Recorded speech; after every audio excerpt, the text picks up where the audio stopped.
واحد، اثنان،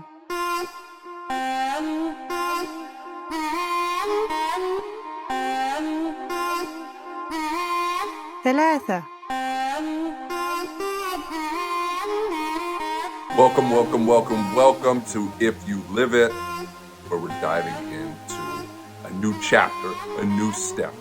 Chapter 6, Step 6, Experiencing Neutrality. If you've made it this far, if you've gotten to this point, it means one of two things, or one of several things. One is you have either worked the steps 1, 2, 3, 4, and 5 and found yourself here, ready, willing, able, coming from a place where let's get this popping. Or you just found this and you're going, what is this? Or you found some of these videos. This title happened to connect with you and you're checking it out. Let's look at the first piece. The first piece is I've worked step 1, 2, 3, 4, 5, and now I'm here at 6, step 6, chapter 6, experiencing neutrality. Surrendering over what all has taken place, giving it to God, and saying, I am ready for God to remove these defects of character. If you found yourself here in that lens, bless you.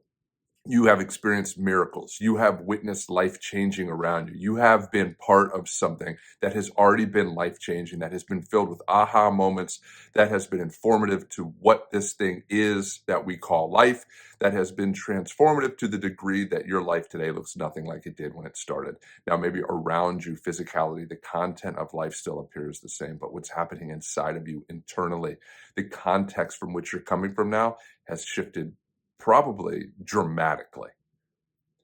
And without you even realizing it, the world around you is noticing something different about you. And pretty soon, if someone hasn't said it is, someone will come to you and someone will say, what is happening with you? Because you seem more at peace. There's been a change about you. Something is different. What is it? And then you can share your own experience about what it is with them or not. That'll be up to you.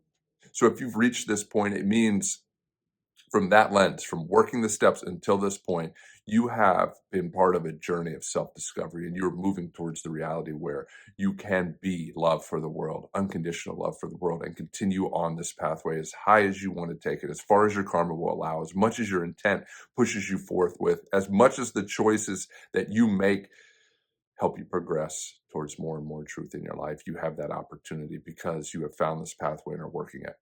Now, the second lens. What is this? This is the 12 steps recontextualized. This is a spiritual pathway towards freedom, freedom from the ego, freedom from enslavement to the mind, freedom from believing we're our thoughts, our feelings, our emotions. When we look back, if you're coming from a place of what is this? This is step 6, chapter 6 of a book called If You Live It, a program of freedom, a program of surrender, forgiveness, and gratitude. Step 1 is admitting I'm powerless over this thing called the mind and my life is run by it. 2 is admitting that to God and to yourself and to a higher power and whatever you want to call God, the universe, whatever floats your boat, that I am ready for something greater than myself to help relieve this. And in and of myself, I have not had the power to relieve my addiction, being hypnotized by the mind. 3 is asking that power greater than yourself to relieve that suffering. Those are the 3 stages of surrender. That is a full surrender process. That is, how do I surrender? How do I let go? You look at it, you admit to it, you realize you need help with it, then you ask a power greater than yourself to come in and relieve that thought, relieve that feeling, relieve that emotion, relieve that worry, replace it with something greater. That's surrender.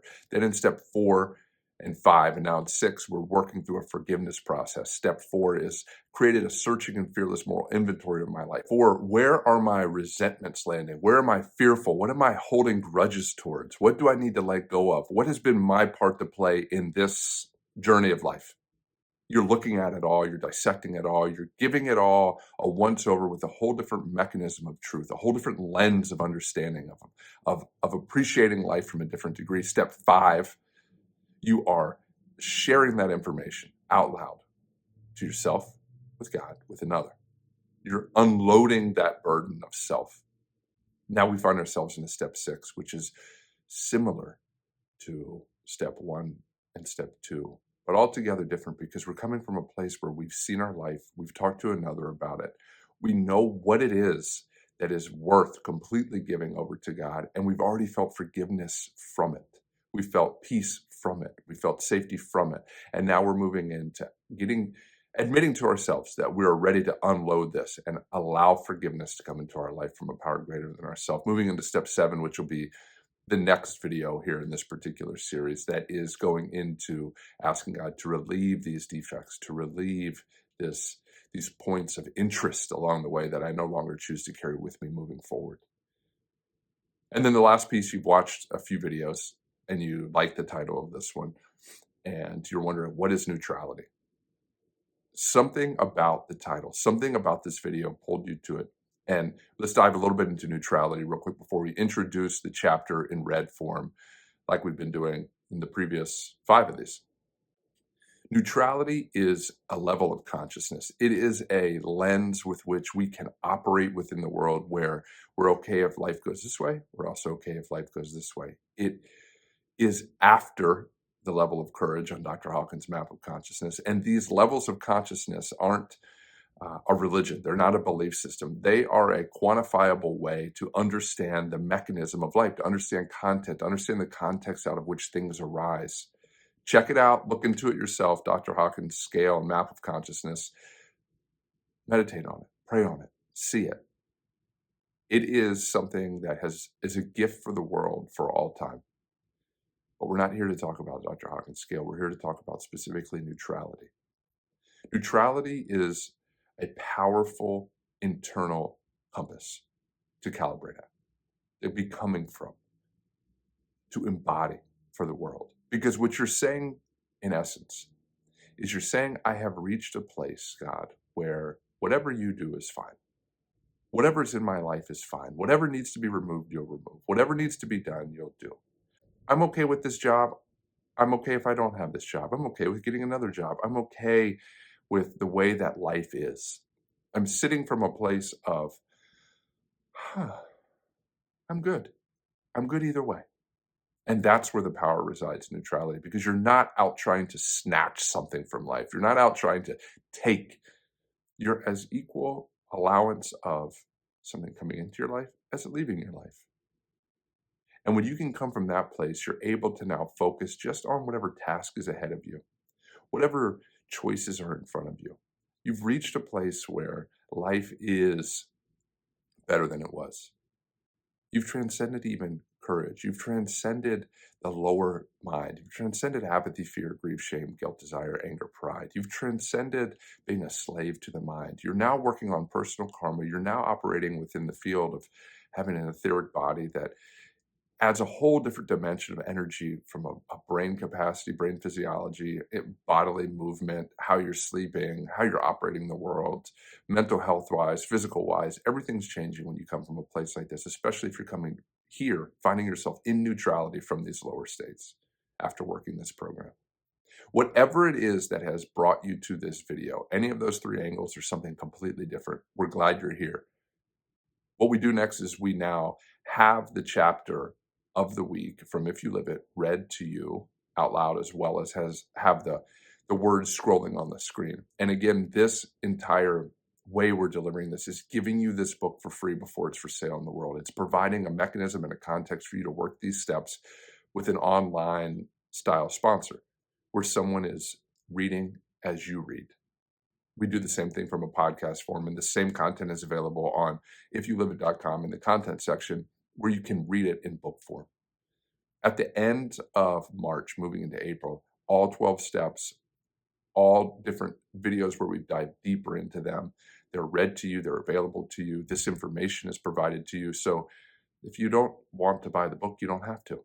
It's here for you in this format as an online sponsor before we start meetings starting in April 2025. So I'm glad you're here. Again, this is If You Live It. It's a pathway to freedom. It's a book. It's a website. It's an online experience. It's a community. But it's a gift to you, first and foremost. A gift from God to you, to the world. Not something I created, but something I was but a channel for, to allow it to come through me and be provided to you. So, with all that said, with no further ado, let's jump right into Chapter 6, Step 6, Experiencing Neutrality. Chapter 6, Experiencing Neutrality. I was more than ready. If you take time to look up the definition of the word neutrality in the dictionary, it doesn't do a good enough job synopsizing it for the purpose of this book. So, for this chapter and the conversation ahead, we'll put forth our own definition of neutrality in the sense of providing a spiritually based context. Neutrality, the state of being neither for something nor against something, taking no sides, the action of being fine with however the chips fall, not sweating the small stuff, acceptance of life on life's terms, not demanding of a particular outcome. The first time I looked at the levels of consciousness, I was struck by the fact that courage was used as the definer for entering the positive emotional sets of life, and that neutrality was seen as a higher level of consciousness than courage. However, once I gave the two words more thought and spent more time learning about the definitions of each, the meanings of each, and the context of each, I was able to see the perfect nature of courage coming before neutrality, and neutrality being a higher level of calibrated consciousness than courage. As we spent time looking at the lower attractor fields and lesser levels of consciousness from apathy and grief to anger and pride, along with everything in between, we were able to paint a picture of something falling in these places of wanting as also being a slave to the ego. When someone finds themselves calibrating below the level of courage, their life is not their own because their life is run by the base levels of one's animal nature, where the animal is out for survival at any cost, regardless of the fact that as humans we no longer have to kill another animal to get what we want. The ego works for survival, and because of this fact, when you're under the level of courage, you believe you're the thing always wanting more. And rarely does this person ever see that, in fact, they are not the thing wanting more, but actually something else. Currently unaware that they're more than the thing always fighting for survival and winning at all costs. Through courage to surrender the lesser for the unknown greater, someone surrounded by fear has the innate ability to transcend the illusion that fear is a hurdle too high to jump over. Courage is what the soldier has to embody, to stand up and walk through the hail of bullets. Courage is what the battered wife has to embody in order to stand up to her abuser and choose life over bondage. It takes courage to ever reach a point where one has the choice to be okay with how life is. Because without courage, there is no opportunity to see any outcome in the short term still leads in a direction worth pursuing. Without the gift of courage, and without the fact that courage isn't something you can fake, but something you have to choose based on faith, it makes perfect sense as to why one has to first show signs of courage in order to reach a point in life where they can be satisfied with whatever elements are the outcomes of future decisions. An interesting aspect of the calibrated levels of consciousness, which I have now studied and put into practice daily for many years, is that the vast majority of American pastors within the faith of Christianity calibrate in the fluctuating levels of courage. It's important to note, no particular level from courage to enlightenment is any better than another level. It's just simply where one finds themselves in order to move towards yet another level at another time, likened to building blocks. In the same vein as many pastors in the United States, within the evangelical church, their style of praise and worship and the method they employ for grand displays of modern music pumped forth by smiling faces and large speakers usually calibrates 2 or 3 ticks higher on the scale in the realms of willingness and acceptance, which is precisely why someone entering a church service feeling down in the dumps can have such an uplifting experience within the service but come crashing back down once they leave. At the levels of willingness and acceptance, which we'll dive into deeper through the next couple of steps, we see that from courage to neutrality, and from neutrality to willingness, and even acceptance, monumental leaps in one's level of consciousness are taking place. Meaning, the love present at the level of willingness or acceptance is far superior to the amount of love felt all around someone who finds their life characterized by courage. Courage is faith in action, whereas neutrality is more defined as faith in glad tidings.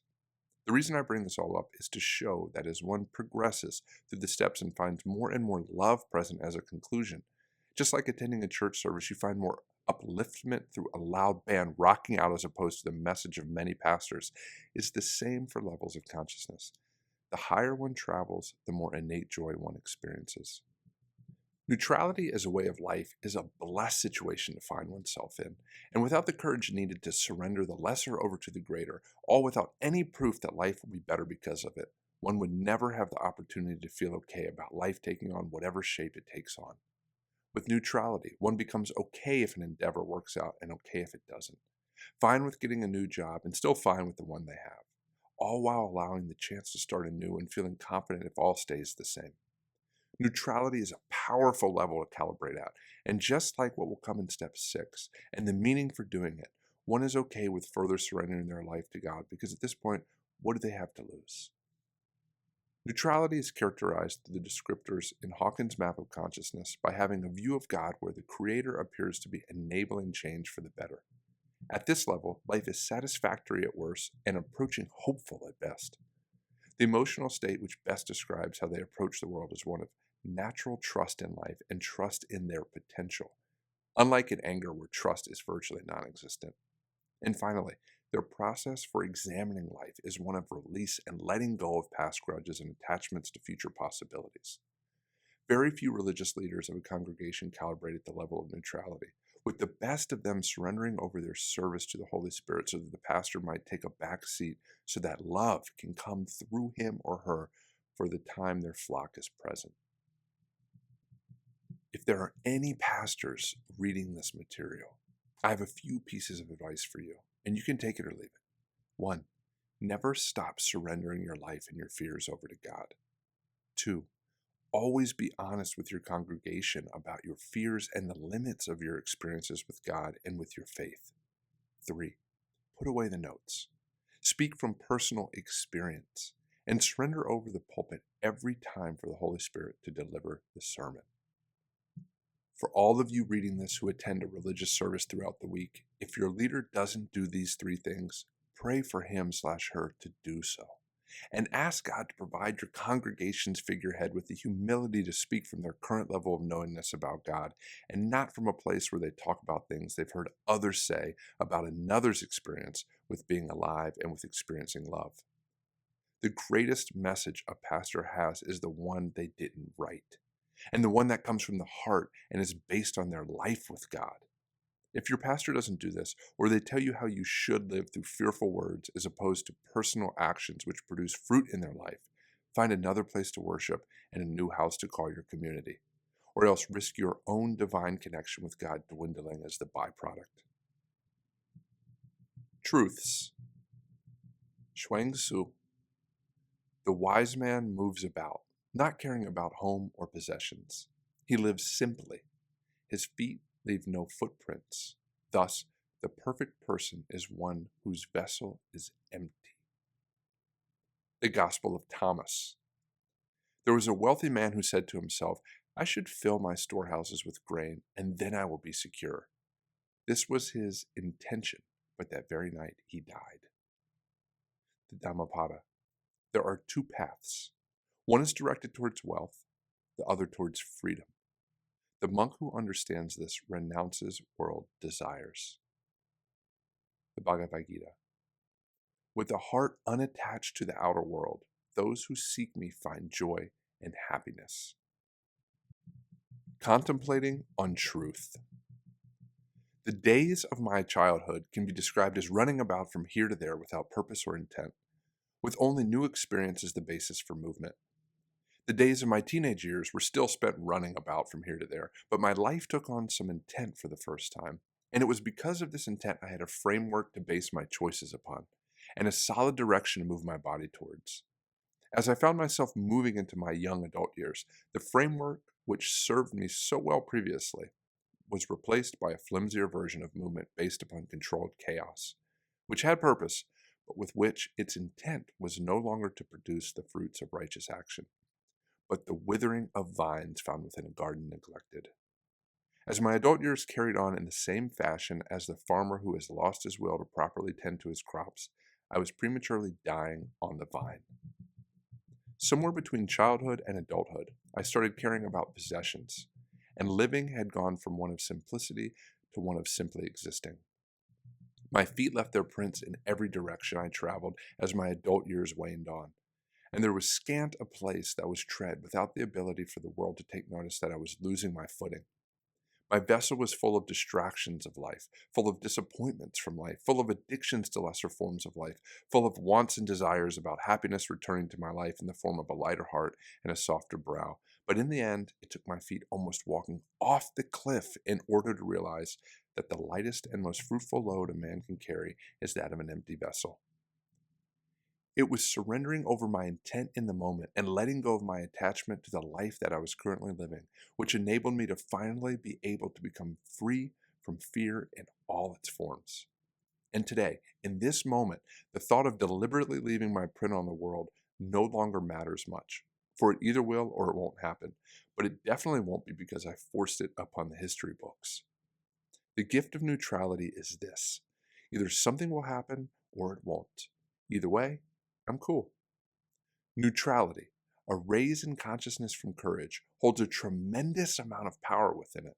To be good with any outcome of an endeavor is the first true sign that happiness as a subjective reality is setting in and coming to dominate. We all come into this life at a time predetermined and chosen not only by a creator but also by the creation. Once born, what is left up to us is not to know when we will die, but how we choose to live once we are incarnated again into this particular physicality. We are given the gift of choice in this lifetime, the choice to be or not to be, and that is not only the question, but ultimately the answer. It is because of this gift that one can choose to live each day like it's their last, which helps grow the possibilities of today.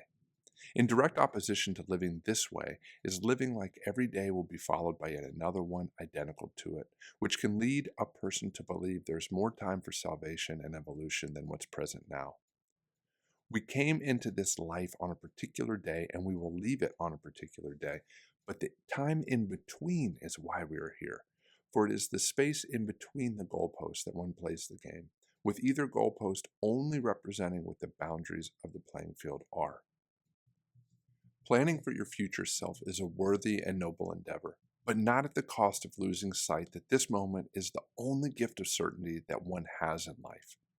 When we store up riches for the future and we choose not to share with the world that which we possess in the current, we run the risk of entering the next world without the grain house of the soul properly stockpiled.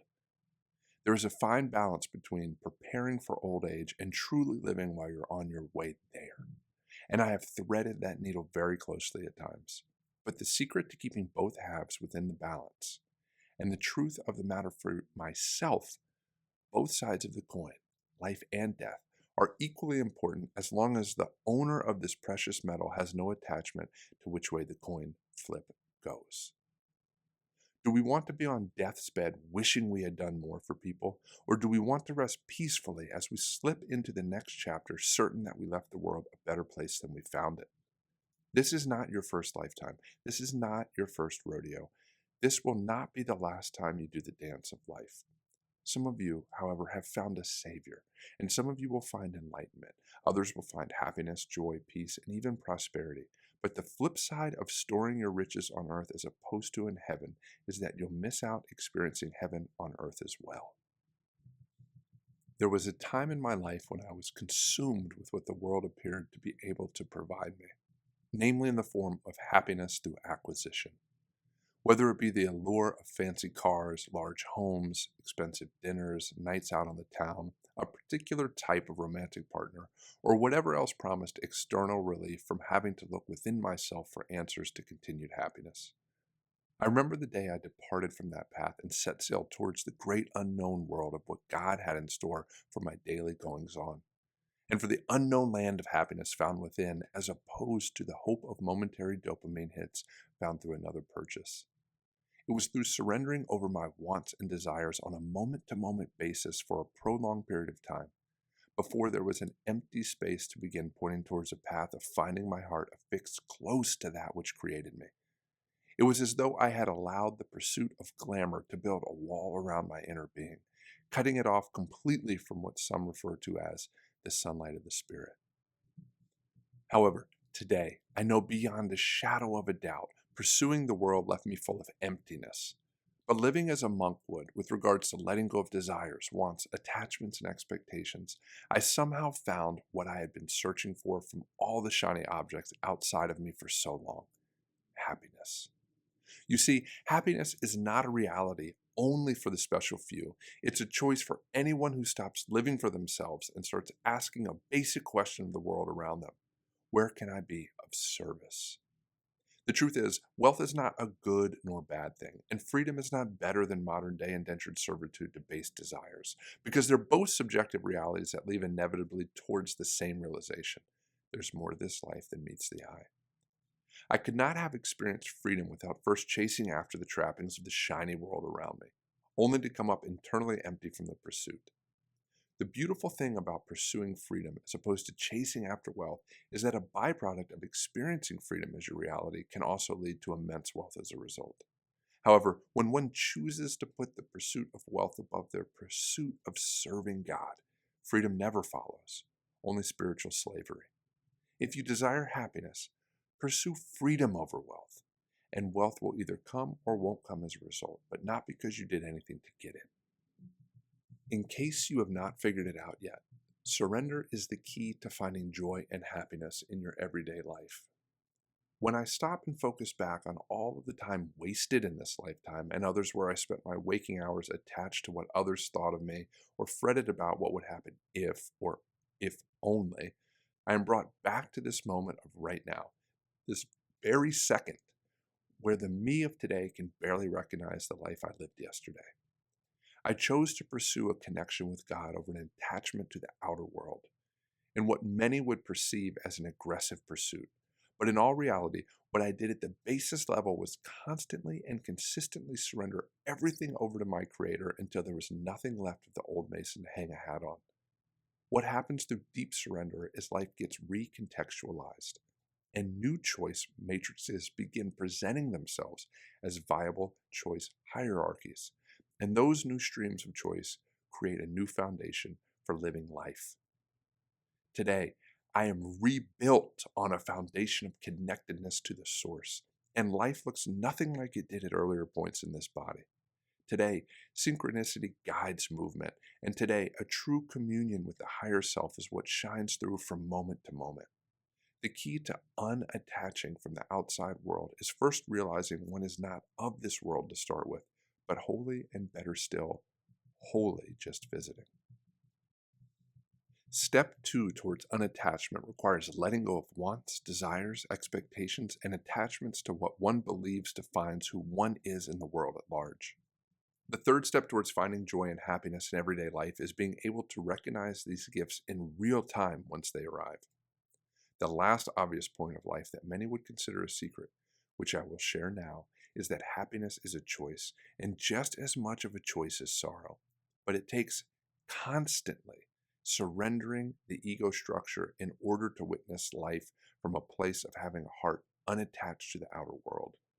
Having a heart unattached to the outer world doesn't mean the world will disappear from view, or that you'll be fired from your job, or that you'll vanish into a mindset of nothing matters. Being unattached to the outer world simply opens up room in your day-to-day life where natural states of experiencing God have room to seep through the cracks forming within the personal ego structure. If you desire happiness and joy as regular subjective experiences, stop wanting anything, forgive everyone all the time, and surrender over every thought to God. Instructions for Step 6. This is one of the quickest steps we have in the program for transcending the ego and fear in all of its forms. This step sets up a second part found within Step 7, which is also mutually as quick but quite a bit loftier in its attempt. For this step, find a quiet place to read the step and the prayer internally. Once you have taken a few minutes to meditate and pray on what this step in the prayer says, read out loud as declarative sentences the step in the prayer. If you don't mean the step or don't have time for this prayer, put the information away and come back to it. Step 6. I am entirely ready to have God remove my attachments to the baggage of 1 life found through steps 4 and 5. 2 Step 6 prayer. I am ready for your help, O Lord. and for you to take the things that brought shame and destruction into my life ثلاثة away from who I am moving forward.